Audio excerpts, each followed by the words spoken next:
जो परिचित होती थी, ये केवल संकल्प से शरीर के केवल मन के संकल्प से औलाद पैदा करने का क्रम था।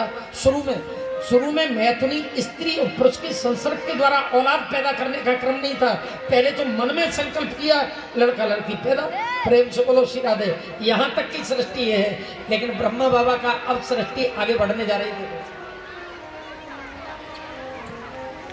ब्रह्मा के चारों मुखों से चारों वेदों की संरचना हुई, लेकिन ब्रह्मा बाबा ने देखा कि मैंने 10-10 पुत्रों को पैदा किया और सब लंगोटी लगा के बाबा जी भजन करने वाले, तपस्या करने वाले हो गए, मेरी सृष्टि में कोई अगर सहयोग नहीं करता, तो अपने शरीर को 2 भागों में व्यक्त किया, एक स्त्री और दूसरा पुरुष।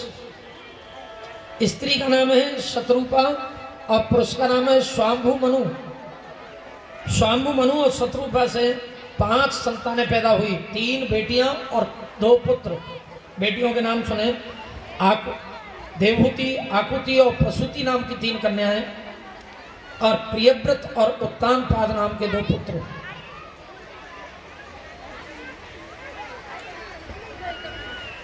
ब्रह्मा बाबा के छाया से उत्पन्न ऋषि कर्दम का विवाह मनु महाराज की सबसे बड़ी कन्या से हो गया। क्या नाम था उसका? देवहूति। देवहूति से विवाह किसका हुआ? महात्मा कर्दम का। और एक बात पता ना, ये जितने भी संतति दिखाई दे रही है जगत में, जितने भी दिखाई दे रहे हैं जीव, ये सब संतों की औलाद है। बोल गोविंद भगवान की। अब आप कहोगे बाबा जी, बोले पहले ऋषियों को क्षत्रियों की कन्या गई, जिससे जगत भरा पड़ा है। ये शास्त्र और पुराण साक्षी है। बाबा कर्दम की पत्नी कौन बनी? बड़ी बेटी देवहूति। और इन नामों के अंदर ही कथा का सार छिपा है। पहले तो ऋषि कर्दम के नाम को थोड़ा खोल के देखिए। कर लिया है जिसने दमन किसका? इंद्रियों का। इति कर्दमा। कर्दम कर्दम दम।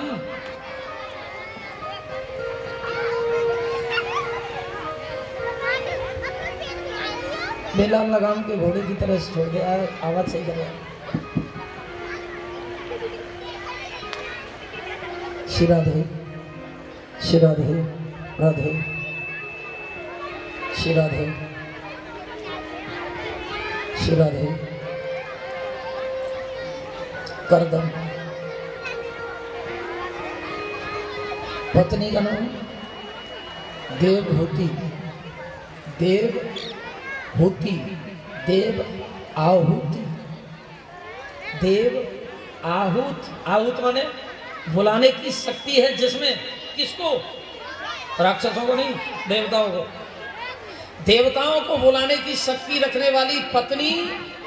और कर लिया है इंद्रियों का दमन, जिसमें ऐसा पति का संसर्ग होता है तो एक नहीं 9 कन्या पैदा हो जाती हैं। बोले गोविंद भगवान की। 9 कन्याओं का प्रादुर्भाव होता है।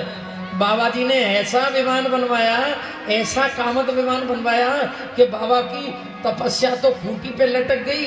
पत्नी के संग बस अंतरिक्ष में विमान में यात्रा करते करते करते करते करते करते 9 बेटी पैदा हो गई।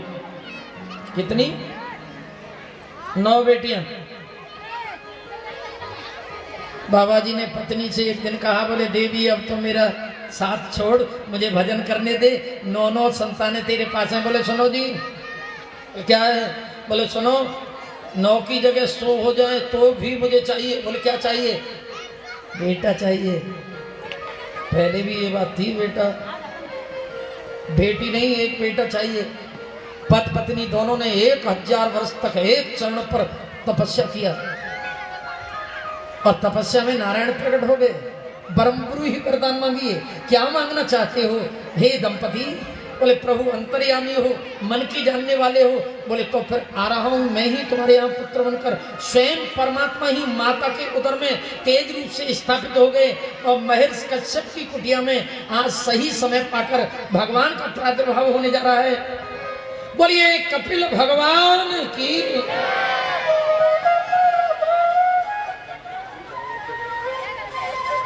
नारायण माता देवहूति के उदर से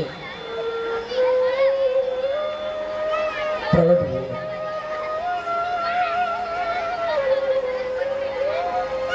बोलिए कपिल भगवान की। भगवान कपिल, अब थोड़ा समझ लीजिएगा। कपिल और कर्दम ऋषि के यहाँ भगवान कपिल कर्दम ऋषि और देवहूति को माता बनाकर प्रकट हुए। 9 कन्याएं कौन है?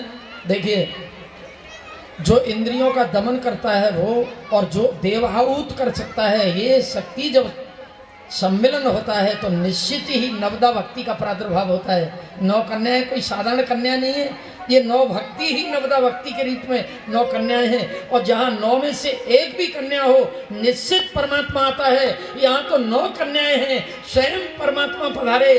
बोल कपिल भगवान की। अब महात्मा कर्दम ने कहा, देवी अब इच्छा हो तो हम जाएं। बोल कहाँ जा रहे हैं महाराज? भजन करना है। केवल ये भोगों में जीवन पर्यंत रहना कोई मानव जीवन है? ये तो तपोवन है। मुझे अब तपस्या के लिए जाना चाहिए। अब तक तूने कहा कन्या नहीं, एक पुत्र चाहिए। पुत्र कोई साधारण नहीं, नारायण तुझे पुत्र रूप में मिले हैं। मौन हो गई। कौन पत्नी ऐसी होगी बुढ़ापे में ये कह दे कि अब जरूरत नहीं है, अब तुम जाओ? दोष लगेगा ना। मौन होना भी एक स्वीकृति है। मौनम स्वीकृति लक्षणम। पति कर्दम तपस्या करने के लिए गए और इसी जन्म में घोर तप किया, नारायण की प्राप्ति हुई। और इधर माता के चरणों में, माता ने पुत्रवत नारायण के चरणों में विनती की, तुम्हें वो माता च पिता तुम्हें, तुम ही मेरे पिता हो, तुम ही मेरी माता हो, तुम सर्वस्व हो। मेरे मोह का आवरण जो चित्त पर पड़ा है, सब कुछ होते हुए भी मेरा ये मोह छूटना नहीं है। पुत्र कर्दम, मुझे ऐसा कोई ज्ञान दो जिससे मेरे मोह का आवरण भंग हो जाए, मोह टूट जाए। प्रेम से बोलो श्री राधे। देखिए, ये मोह सारी व्याधियों की मूल है, जड़ है। ये मोह कैसे जाए? भगवान कपिल ने जो ज्ञान दिया है देवहूति माता को निमित्त बनाकर, उसी का नाम है सांख्य शास्त्र, सांख्य योग। और सांख्य योग का ज्ञान देने के बाद में माता देवहूति के आवरण को भंग किया, मोह से निवृत्ति हुई। और माता को ज्ञान देने के बाद में सदगति दिलाकर भगवान स्वयं गंगा सागर चले गए और उन्होंने खूब तप किया। प्रयोजन पूर्ण करने के बाद में भगवान स्वधाम सिधारे। बोलिए कपिल भगवान की जय। यही भागवत जी का 3 स्कंद पूर्णता को प्राप्त होता है। अब 4th स्कंद में प्रवेश दिलाऊंगा आपको। बड़े भाव से गोविंद नाम उच्चारण कीजिएगा। दीनन के नाथ कृपाल हो, भजो राधे गोविंदा। दीनन के नाथ कृपाल हो, भजो राधे गोविंदा। दीनन के नाथ दयाल हो, भजो राधे गोविंदा।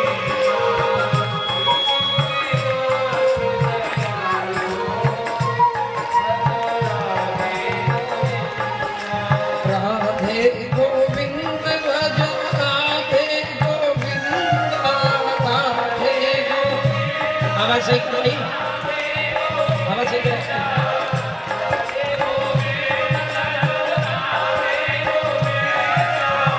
नारायण दीन दयाल हो, भजो राधे गोविंद।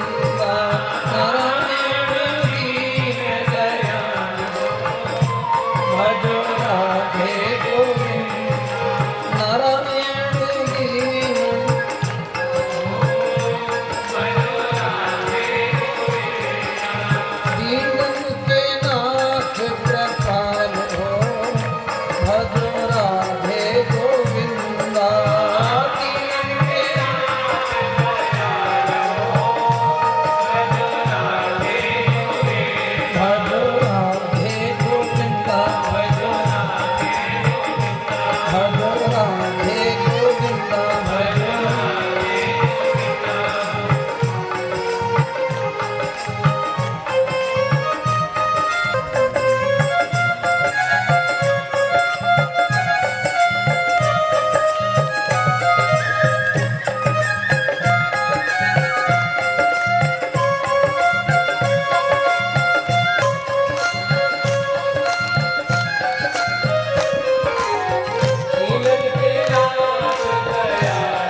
भैया से मेरा निवेदन है, यहाँ आ जाएं, ऑपरेटर बुलाएं या माइक बंद करा दें।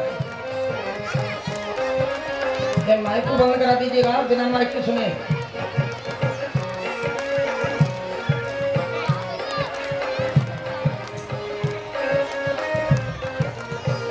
इधर ध्यान दीजिए थोड़ा।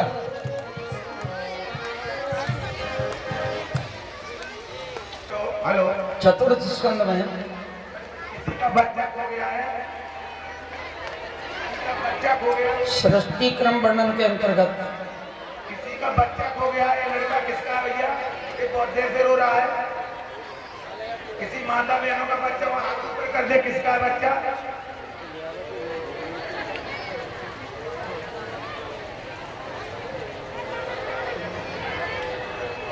श्री राधे राधे।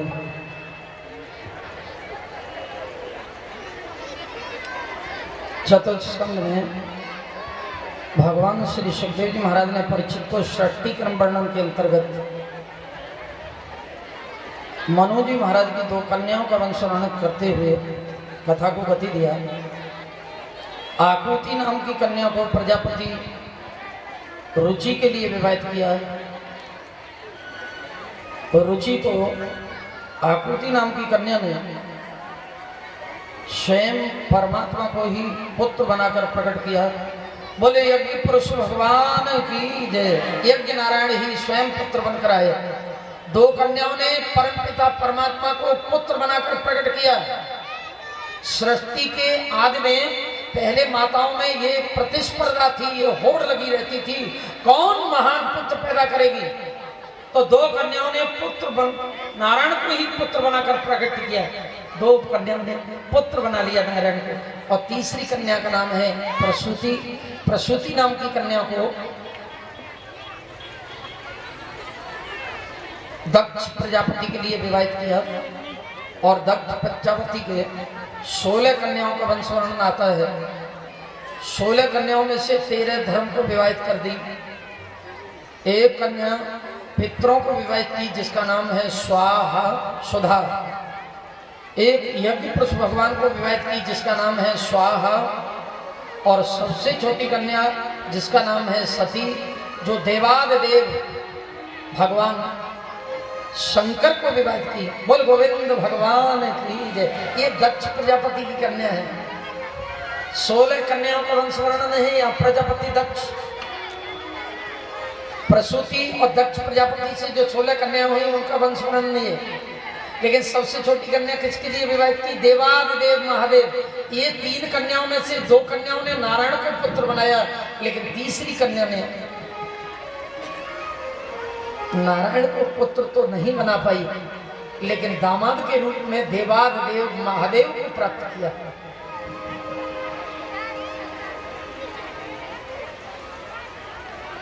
प्रतिस्पर्धा थी पहले माताओं में, कौन महान पुत्र पैदा करेगा।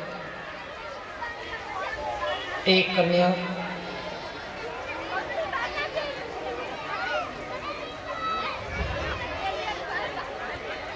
यहाँ प्रथम कन्या जो थी देवहूति, उसकी 9 कन्याओं का वंश चतुर्थ स्कंद में वर्णन किया।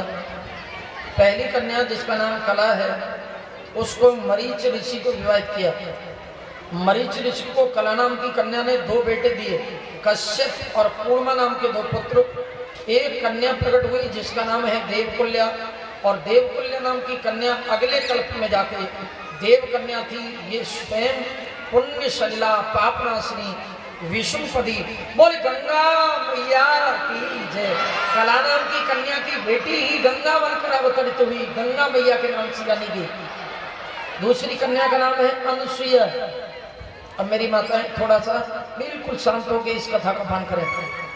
अनुसुईया नाम की कन्या को अत्रि ऋषि के लिए विवाहित किया गया। पहले नाम में ही कथा को देखें, अनुसुईया, असूया रहित वृत्ति ही अनुसुईया है। जो दूसरे के दोषों में भी गुण देखती है उसका नाम अनुसुईया है।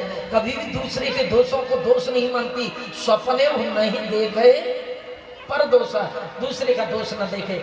असूया रहित वृत्ति ही अनुसुईया है। अनुसुईया और अत्रि, त्रि, अस्मिन सात्री। समझ लीजिएगा, अत्रि कौन नहीं है, त्रिगुण नास्ति त्रिगुण अस्मिन सात्री, जिसमें तीनों गुण नहीं है वो अत्रि। जो तीनों गुणों से ऊंचा उठ चुका है वो अत्रि, तीनों गुणों पर विजय प्राप्त कर चुका है वो अत्रि। त्रिगुणातीत अत्रि और असूया रहित वृत्ति अनुसूया का संसर्ग होता है, तब ब्रह्मा विष्णु महेश तीनों का प्रादुर्भाव होता है। ब्रह्मा विष्णु महेश तीनों कौन? तीन गुण, ब्रह्मा रजोगुण, ब्रह्म विष्णु सतोगुण और शंकर तमोगुण। और ये बाबा जी कौन है? नास्ति त्रिगुण अस्मिन सात्री, तीनों गुणों से ऊंचा उठा हुआ, और वो ही वैरागी कहलाता है। निवेदन किया है, कहिए तात सोई परम विरागी, कहिए तात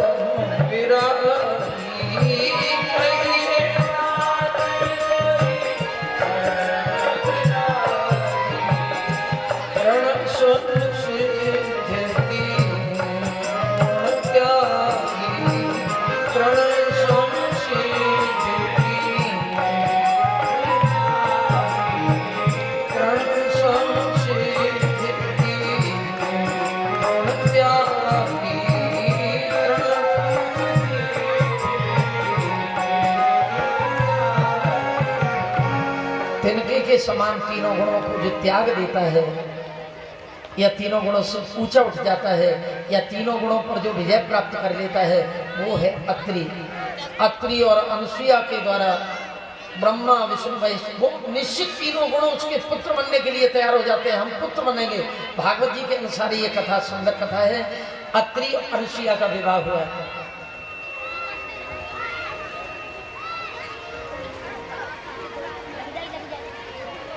और विवाह के बाद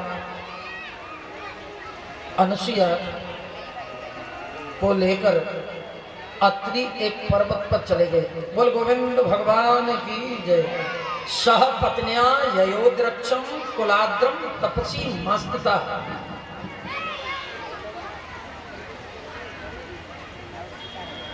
आप कभी चित्रकूट गए हो? अभी मेरा यजमान तो अभी आया। कामद गिरी की परिक्रमा होती है, वही गिरी है जिस पर अनुसूया ने अपना तप किया। और वहां कामी स्त्री हो या पुरुष, आज भी काम नष्ट हो जाता, वहां जाते काम रहित स्थान है। अनुसूया मैया ने यहां तप किया।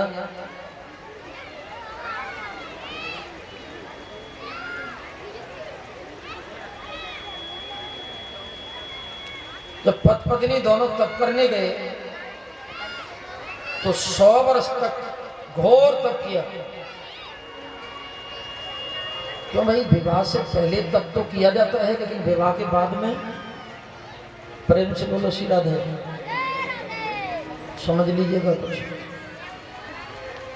विवाह के पहले तप कम हो, लेकिन विवाह के बाद में तप ज्यादा करना चाहिए।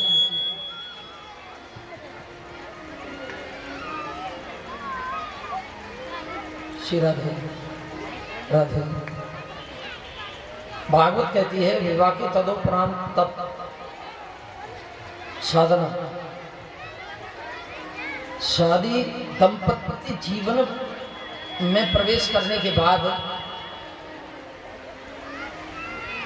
दाम्पत्य जीवन में प्रवेश करने के बाद में पितृ मातृ ऋण से पूर्ण होने के लिए वंश वृद्धि करनी पड़ती है। प्रेम से बोलो श्री राधे। थोड़ा ध्यान देना। और वंश वृद्धि में औलाद पैदा होती है। एक साधना से औलाद पैदा होती है और एक वासना से होती है। प्रेम से बोलो श्री राधे। आदि काल में सृष्टि के सर्जन में पहले साधना की जाती थी, तब संतान उत्पन्न की जाती थी। अब वासना से संतान उत्पन्न होती है, इसलिए दुखदाई है। साधना की औलाद सुखदाई होती है और वासना की औलाद दुखदाई होती है। वासना दुख को देती है, साधना सुख को प्राप्त कराती है।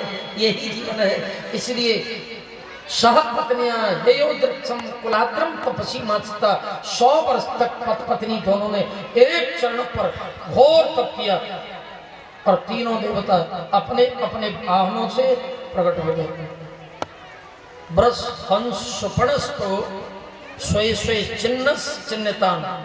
ब्रस नंदी पर सवार, हाथ में त्रिशूल लिए, बागांबर पहनते, गले में मुंडों की माला है, सारे शरीर से भस्म लगी है।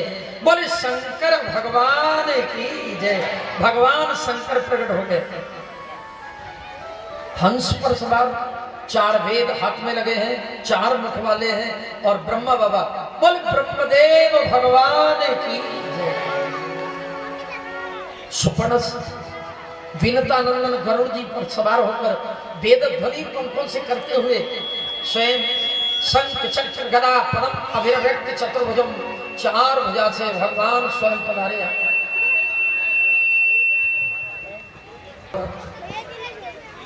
तीनों देवताओं को देखने के बाद अत्रि और अनुसुईया ने कहा, बोले कि आप यहाँ एक बुलाए थे तो 3 कैसे आए? नारायण ने कहा, हम तुम्हें 3 दिखाई देते हैं अत्रि। प्रणव अक्षर के मध्य हम तीनों एका ओ म ओंकार, हम तो ओंकार में तीनों वास करते हैं। सत रज तम में हम तीनों का निवास है। हम तो त्रिगुणातीत हैं। हम तीनों एक ही हैं। तुम 3 वरदान मांगिए, क्या मांगना चाहते हो? तुम्हारी तपस्या से हम प्रकट हुए हैं। हम तीनों आपके यहाँ पुत्र बनकर आएंगे। इसलिए तीनों देवता पुत्र बनकर आए। लेकिन एक और सुंदर सी कथा है पद्म पुराण से। पतिव्रत धर्म के बल पर अनुसुईया ने तीनों देवताओं को पुत्र बनने के लिए विवश कर दिया। मेरी माता ध्यान दें, नारी का एक धर्म है, एक व्रत है, एक नियम है।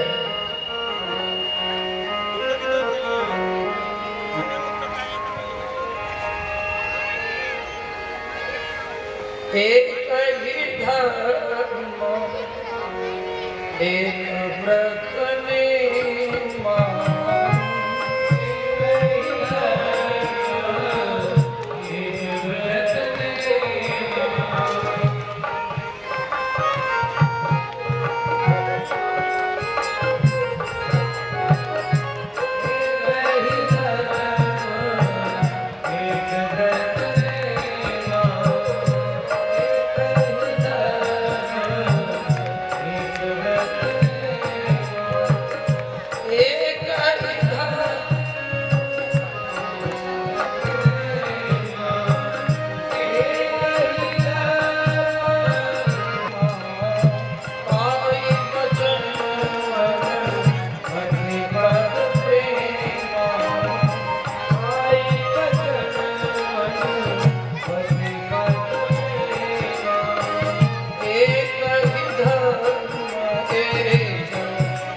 एक नियम।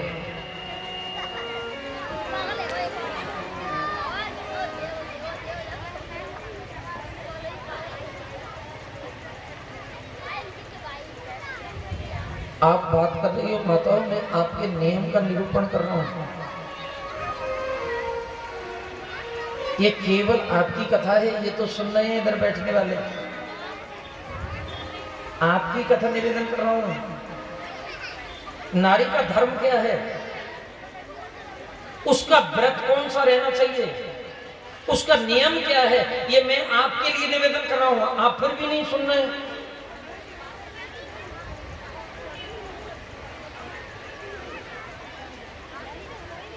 मन वाणी कर्म से जो नारी अपने पति के चरणों की सेवा करती है, वो उसका नियम है, वो उसका व्रत है, वो उसका धर्म है। केवल पति के चरणों का, और इसे छोड़कर जो जीती है तो इस लोक में कष्ट भोगते हुए रौरव नरक कोटि सत पर है। इस लोक में तो सुख मिलेगा ही नहीं, निश्चित है। मरने के बाद में भी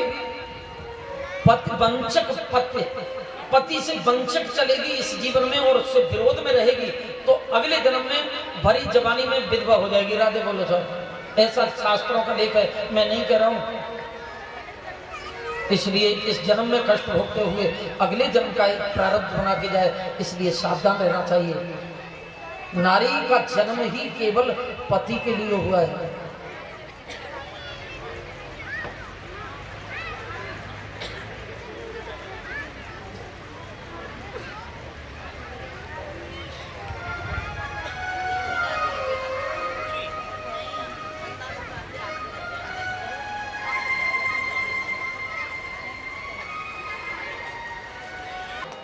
एक व्रत नेमा काय वचन मन पति पद प्रेम।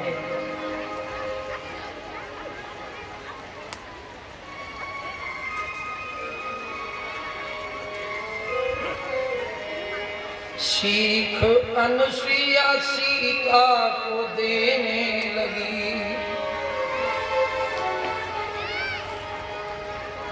अगर ये धर्म भारतीय नारी के, साधारण नारी के अंदर है, वो इस जगत को उत्पन्न करने वाली जगत जननी वैदेही को शिक्षा देती है।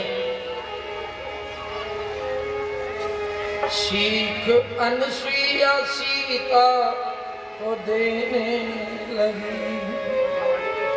पैदा होती है नारी पति के लिए, पैदा होती है